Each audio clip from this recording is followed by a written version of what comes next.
DreAllDay.com. You are now tuned in to the show where you learn the discipline to show up day after day, to do the work, the confidence to put yourself out there boldly and authentically, and the mental toughness to continue showing up, doing the work, putting yourself out there, even when the success you've expected to achieve has yet to be achieved. And on top of all this, you get a huge dose of personal initiative. What is that? That is a go-getter energy that moves any one of us, including yourself, to go and make things happen instead of waiting for things to happen. And then we put all this together into one bundle, one package, one mindset, one method, one philosophy, one book, one show, one daily masterclass. That is all under one umbrella. That is called Work on Your Game. My name is Dre Baldwin, also known as Dre All Day, and welcome to the show. And today's topic is how to slow time down. Oh, you didn't think this was possible. You didn't think it was possible to slow time down. I mean, just a couple days ago, I gave you an episode where I was telling you how you can't really control the pace of time, and that time is going to march on steadily with or without you, regardless of what you are doing. And now I'm telling you, because I just told you that was in episode 1935, how to do things one at a time. Now, here I am telling you that there's a way that you can actually slow time down. So what I mean here, I will explain in a moment. But first, let me tell you that I have a text message line where I want you to text me and tell me the best insight you got from today's masterclass. My number is 305-384-6894. Once you text me, not only will you be able to engage with me, you can ask me a question, share a challenge, anything you want to comment on about anything you heard in any one of these episodes or on a video, something like that. You also will actually receive my daily motivation text message, which I send out every single morning. So you want to get my daily motivation text, if nothing else, just text me right now and say hello. You'll be in my texting community once you're confirmed. And every morning you're going to get my daily motivation text message. Number again, 305-384-6894. So this topic here today, this is really about it. This is kind of like a mental trick that you're going to pull on yourself. When I say slow time down, I don't necessarily mean the time's going to go slower. That the time from 2 o'clock to 3 o'clock is not going to be exactly 60 minutes. It's still going to be the exact same amount of time. But I'm going to tell you how you can slow down the perception of time in your own life. In other words, how you can buy more time for yourself in life and at least have the feeling that you are getting more time out of your life. And I think most of you who are listening to this show are the type of people who are looking to get things done. You have a lot that you want to achieve. You have a lot of goals that you're going after, and you would love that if you had more time to get to them. You're not the type of person who's just waiting. You're not rushing towards death. You're not rushing towards everything being over because you ain't got nothing, no reason to live or nothing to do, or you ain't got nothing going on. You're the type of person who has a lot going on. You want to get as much done as you can in the time that you have. So being that, today I'm going to tell you how you can slow time down mentally, perceptually for yourself so that you can get more of those things done. If you're interested in that, keep listening. And I would take notes on this. If I was you, I would be taking notes on what I say here on this show. I know you probably don't take notes on most of the shows that you listen to, most of the content that you take in. But listen, this is not most of the content that you take in. So just remember that I told you that. Now, the reason that I even thought about this topic is because I was looking at some photos and was looking at my own digital photo albums. And I saw some photos from something that I was doing a year ago from when I'm recording this. Now, a year ago, I was in Las Vegas with a couple of friends. And I remember looking at those pictures like, damn, it doesn't even feel like it was a year ago that I was in Vegas. It feels like it was a much longer time ago. It doesn't feel like it was last week. It feels like it was like 4 or 5 years ago, but it was only 1 year ago. And that's a good thing to me because it tells me that in that last year, from the time that I was in Vegas until now, I've been very active and been very engaged in my life so that things that happened a year ago feel like they happened 5 years ago. It's like the time has slowed down because of the things that I've been doing. And today, I'm going to tell you some things that you can do, how you can incorporate some of these same things into your own life so that you are stretching time out. It doesn't actually go any slower or faster, but it feels like it does, which is really the main thing that matters anyway. Excuse me. Which is the main thing, the main thing that matters anyway. So, point number one, the topic once again, is how to slow time down. Number one, horizon experiences. What is a horizon experience? This is something I've written an article about, which if you're on my email list, you may have gotten it already. You might not have gotten it yet, but if you're on my email list, you will get this article. And it's one of the best ideas that I've ever heard anybody express when it comes to time and our perception of time. Because really, Our perception of time is what matters most. It's not actual time itself, because time is completely steady and exactly the same for every one of us, no matter what. It's our perception of time that determines how we really feel about it, right? Since it's exactly the same for everyone. And it's the same thing with things like money, or things like temperature, the weather outside, or some circumstance that occurs in all of our lives. It's how we decide to perceive it that makes us different from each other. It's not the actual thing happening, because the thing happening affects everyone, or it happens to everyone the same way. It doesn't affect us all the same way, but it happens to all of us in the same way. So horizon experience. These are the kind of experiences that break the monotony of life. These are the kind of experiences that make time stand still, so to speak, metaphorically speaking. These are the things that you experience and you don't even notice how much time is passing because you are so immersed in what's happening. It's the type of thing that holds space in your mind, consciously or subconsciously, simply because you haven't had any other experiences that are like this. Think about the human brain. For those of you who have any of you read anything ever about the brain or any kind of studying about the brain, understand that the human brain is the epitome of efficiency. The human brain, if you really think about it, wherever you are right now, if you were to think about everything that's going on around you, if you're awake right now, your eyes are open, if you were to really actually notice, consciously notice every single thing in the space that you're in right now, I don't care if you're in your car, you're sitting in your house, you're on the bus, wherever you are, if you were to notice every single thing, you would go crazy. You can't notice every single thing that's going on at the same time. So you could pay attention and see a big picture, but you can only focus on one thing at a time. We talked about this human limitation many times. The human brain, being the master of efficiency that it is a professional deletion machine.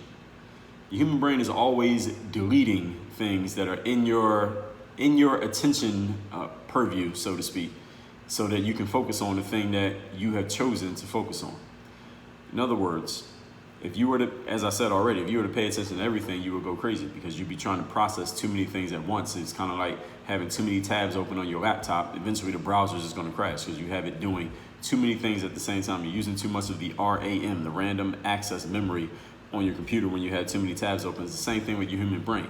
When you try to do too many things at the same time, the brain overloads. This is why I tell you to focus on one thing at a time, because the brain, once it gets focused, that becomes a force multiplier. You get even better at that one thing that you're focusing on at a time. What a horizon experience is, how this relates to horizon experiences is this. As we get older, usually, the older we get, the more we fall into routine and habit and doing the same things over and over again, the same way all the time, every single day. Now, I'm not telling you that habit and routine are a bad thing. Of course I'm not. I mean, the first thing I talk about every episode of the show is discipline, showing up every single day doing work. I wrote a book called The Third Day, which is the decision that separates the pros from the amateurs. It's about showing up every day and performing at your highest possible level as a choice, not as something that randomly occurs. So I am 100% for routine and habit. The thing is, the more things that you do under routine and habit, the more your human brain just completely deletes those experiences. The reason why your brain deletes those experiences is not because it didn't happen, it's because since your brain has already seen it, you have already experienced doing that thing before the exact same way that you did it last time. The brain doesn't need to hold space for this latest rendition, this latest version of this repetition, because you already have a space for it. You already did it one time. You've done it 357 other times. It doesn't need to hold on to each time that you do it because you already did it. It's already seen it. It doesn't need to say, remember the time you did it on Thursday, then you did it again on Friday, then again on Monday. It doesn't have to do that. It just holds space for one or two times that you've done it. A horizon event, on the other hand, is a type of event that does not have a precursor. You have not done it before. Your brain has not seen it before. Your subconscious has not experienced it before. Therefore, because it is unique to your personal experience, it holds space in your mind. So think of, for example, any of you who drives to work every single day. Can you remember your drive to work maybe even today or yesterday?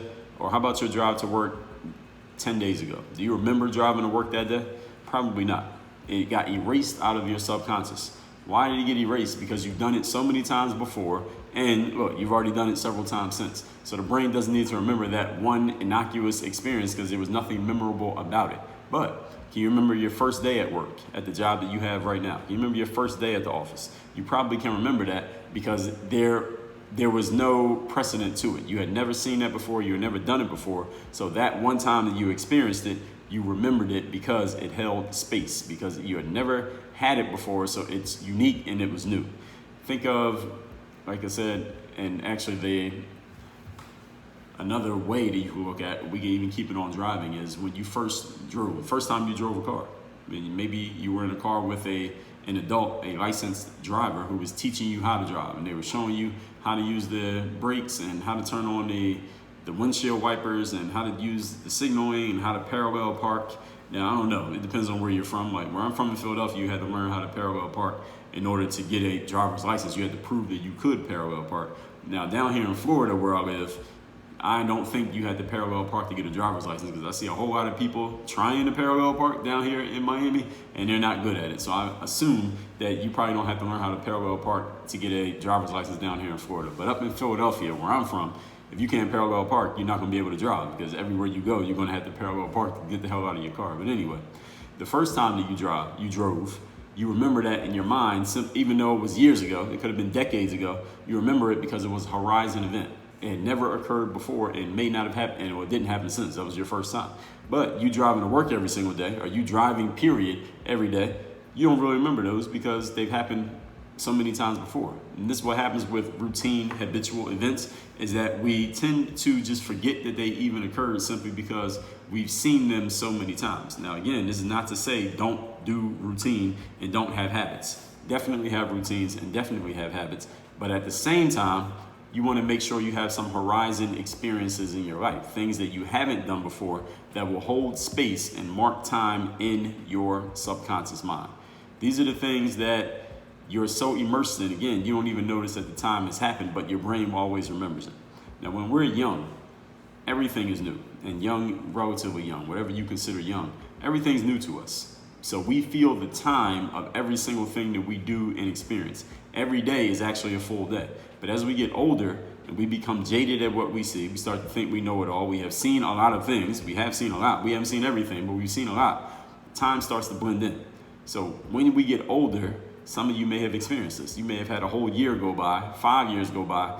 You don't even notice that the time went by because you have not experienced anything new in that time that has gone by. You've just been stuck in your routine. And again, routine is a good thing. I'm going to keep saying it. But if you don't have anything to break that routine, you don't do anything that gives you a horizon experience, all you have is routine, then it almost feels as if you're not living at all. It almost feels like the time has gone by, but you don't even remember anything that occurred. You don't want that feeling. You can get horizon experiences back in one of two ways. Either start seeing your routine experiences in new ways, so you're giving your brain a new experience even though you're physically doing the same thing, or you can actually do new stuff. Now, how about a combination of both? Look at the things that you already know about, the things you've already done, the routines you already have, and just see different things in them. Become more curious. Revisit your curiosity, or let's say, actually do new things. Take a different route. Drive into work. Do something that you hadn't done before. Try a crazy idea that you have buried in the recesses of your mind because you thought it was too crazy to ever even give it a shot. Try those things out. Why? Because they give you horizon experiences. Even if they end up being bad experiences, you will always remember them because they are unique compared to every other experience that you had in your life. If you want to slow time down, you must get new and unique experiences in life. You can't just stick to routine all the time, every single day. And again, this is coming from a guy who writes books on being disciplined and showing up every day and doing the work. Point number 2. Today's topic, once again, is how to slow time down. Be where you are and do one thing at a time. Now, I just touched on this earlier in the introduction here to this show. You want to slow time down, one thing you should not do is try to multitask, which we know is not a real thing. It's impossible to multitask. You're only switching between tasks. Also, remembering that focus is a force multiplier. And the longer you keep your focus on one thing, the stronger your force becomes on or for that thing. So being where you are and doing one thing at a time, understand that time moves fast on us when we make the mistake of having our body in one place, but our mind in another place. You ever been there before?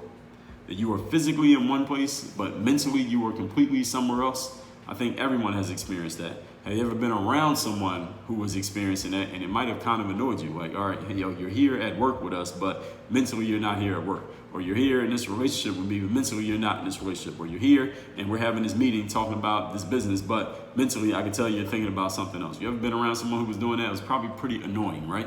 Well, when you do it, this is actually frying your brain. You're having your brain do something it's not actually capable of doing. It tries its best because your brain is a dutiful servant. It will try to do whatever you tell it to do. But if you ask it to do something that's outside of its actual capabilities, all you're going to do is exhaust yourself and fatigue yourself, and you're still not going to get the thing that you asked your brain to do. Because you asked it to do something that it's not capable of doing. Time moves fast when we're in two different places at the same time. You are time traveling, literally time traveling, because you're focused in one place, but you're physically in another place. Again, impossible, but you're trying, which means you're going to tire yourself out trying. You're going to get tired. You're going to time travel or die trying, but you're going to end up dying trying, figuratively speaking, that is. Now, when we focus on where we are, physically where we are, and what we're doing right here and right now, here's what happens. We actually savor the time that we're investing in the here and the now.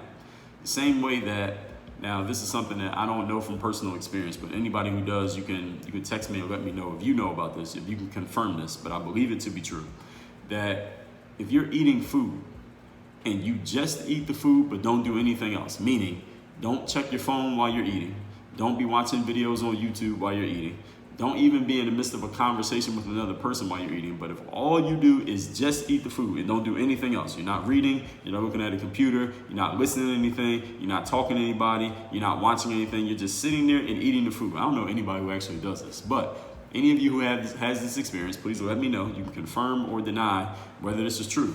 They say that when you eat the food and only focus on eating, you just focus on what you're doing right there in the moment, you taste the food a lot more. You notice the flavors a lot more. You enjoy the meal a lot more.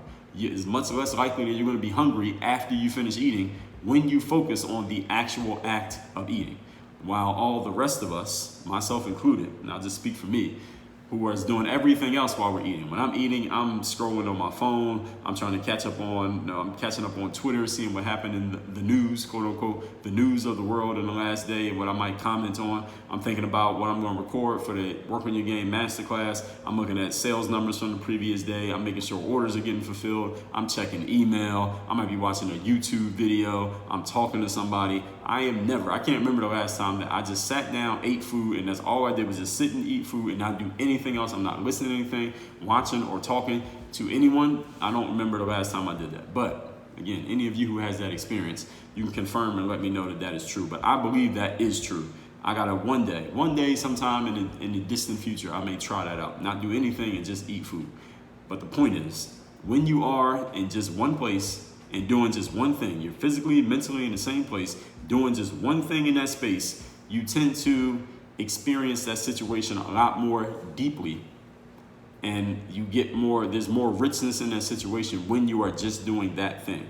The human brain, I will keep saying this, is only capable of focusing on one thing at a time. So when you are trying to focus on more than one thing at a time, which is impossible, yes, your brain is going to do its best facsimile of doing that. It's going to do its best version of doing it, which is switching between focuses back and forth, back and forth, back and forth. The problem is doing that to your brain is kind of like taking a car and putting it in reverse, then putting it in drive, then putting it in reverse, then putting it in drive. You just keep switching gears back and forth. You're not even moving the car. Just put it in reverse, put it in drive, put it in reverse, put it in drive. Eventually, you're going to fry out the transmission of that car. Now, you might have to do it millions of times before that happens, depending on the quality of your vehicle. But it's the same thing that happens with your brain. Now, your brain, you might not need millions of times. You might fry all your energy for the day just by task switching too much. It's not like you're going to be fried forever and your brain will never work. You just might need a recharge, i.e. going to sleep, before you get all your mental energy back. So focus on where you are in the moment. Just do the thing you're doing then. When that's done, then move on to the next thing. That will definitely slow down time for you. And point number 3, today's topic once again is how to slow down time. Do things that you actually like and want to do. This is a novel idea, right? Instead of forcing yourself to do something that you don't really want to do, or being somewhere you don't really want to be, or dealing with people who you don't really like, why don't you just focus on doing something you actually want to do? Time is better utilized, and it moves a lot more slowly when we actually enjoy the task that we're doing. Time can slow down and speed up at the same time, in that we don't notice time passing when we are immersed and enjoying what we're doing. And time can slow down in that we won't feel the need to rush through certain things because we're actually enjoying it. We actually enjoy where we're at. We enjoy what we're doing. We enjoy the company that we have, the thing that we're engaged in, how we feel in the moment, who we are being in the moment. Time slows down in those moments because we're actually enjoying it. Now, time could slow down or speed up depending on your perspective. You can feel like time is taking forever to go, and you want time to go faster, but it's actually going really slow. Let's say if you're sitting at work in your office and you don't have any more work to do for the day, but you can't leave early. So now you're just sitting there watching the paint dry because you want to get the hell out of there, but it's taking way too slow. Or if you are trying to rush and get something done, and you're multitasking, you're physically in one place, mentally in another, and you need time to slow down, time will actually speed up on you. So the thing is, when I talk about here today, how to slow time down, this is for people who actually want to have more time. And time is going to cooperate with you by slowing down on your behalf. But when you're trying to rush time and make it slow down, it will actually go faster on you.